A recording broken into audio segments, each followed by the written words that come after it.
एक समय की बात है जब एक हल्कू नाम का किसान अपने खेतों में खेती किया करता था। अब खेती के अनुकूल मौसम न रहने से हल्कू ईश्वर से नाराज रहने लगा।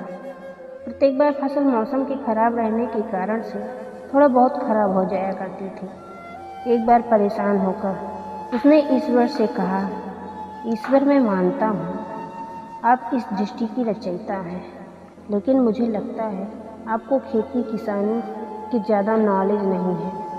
आप एक बार मुझे अवसर दें, मैं जैसे चाहूँगा उसी तरह मौसम हो, फिर आप देखना मैं किस प्रकार का अन्न भंडार लगा दूँगा। फिर ईश्वर ने मुस्कुराकर हल्कू से कहा, तुम जैसा चाहोगे उसी प्रकार का मौसम रहेगा, कोई भी तुम्हारे काम के बीच में नहीं आएगा। अब हल्कू ने गेहूं की खेती की तैयारी की। वह गेहूं की बुवाई कर दी। अब हल्कू अपने हिसाब से मौसम को आदेश देने लगा। जब मन में आए तब बारिश करवा दी, जब मन में आई तब धूप करवा दी। लेकिन हल्कू ज़्यादा तेज धूप, बाढ़, ओले, आंधी को वह फसल का दुश्मन समझता था और उसने इन्हें आने ही नहीं दिया। समय बीतता गया और फसल बढ़ती गई। वह इस बार फसल को देखकर काफ़ी प्रसन्न था, क्योंकि ऐसी लहराती हुई फसल कभी नहीं हुई थी। हल्कू मन ही मन सोच रहा था कि अब आभास होगा ईश्वर को कि फसल कैसी उगाई जाती है। वह यूं ही इतने सालों से किसानों की खेती को खराब कर उन्हें दुखी कर रहे थे। समय बीतता गया और अब फसल काटने का समय नज़दीक आ गया। हल्कू बड़े हौसले के साथ अपने खेतों में गेहूं की फसल काटने के लिए गया। अब वह जैसे ही फसल काटने लगा उसे बड़ा झटका लगा और वह सर पर हाथ रखकर वहीं खेत में बैठ गया। गेहूं का पेड़ तो खड़ा था, मगर गेहूं के किसी भी बाली के भीतर गेहूं नहीं था। सभी बालियां अंदर से खोखली थी। अब दुखी होकर उसने ईश्वर से पूछा, ईश्वर यह सब क्या हो गया और क्यों हुआ? कृपया बताने की कृपा करें। तब ईश्वर बोले, यह तो होना ही था हल्कू। तुमने गेहूं के पौधों को बिल्कुल भी संघर्ष का अवसर नहीं दिया।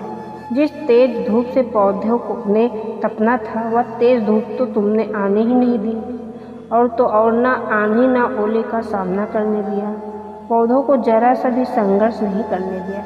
किसी भी चुनौती का सामना न करने से सारे के सारे पौधों की बाली खाली रह गई। जब भी ज़्यादा बारिश होती है, वह ओले गिरते हैं, तब पौधा स्वयं को बल पर खड़ा होकर अपने आप को सुरक्षित रखने का प्रयास करता है।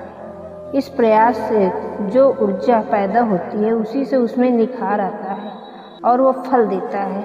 हल्कू सोने को भी अपनी चमक दिखाने के लिए आग में तपना, गलना और हथौड़ी से पीटना पड़ता है, तभी तो उसके स्वर्णिम गुणों में निखार आता है।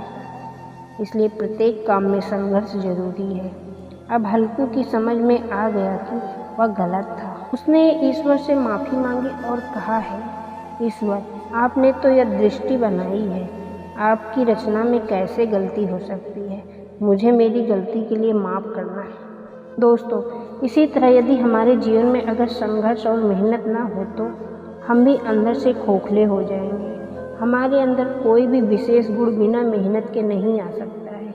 जीवन में आने वाली चुनौतियाँ ही मनुष्य को मजबूत बनाती हैं और हमें इनका डटकर सामना करना चाहिए। समस्याओं का सामना करने के बाद ही हमारे व्यक्तित्व का सही विकास होगा। वास्तव में अगर जीवन में कुछ करना है, कुछ बनना है, तो हमें खूब संघर्ष करना चाहिए।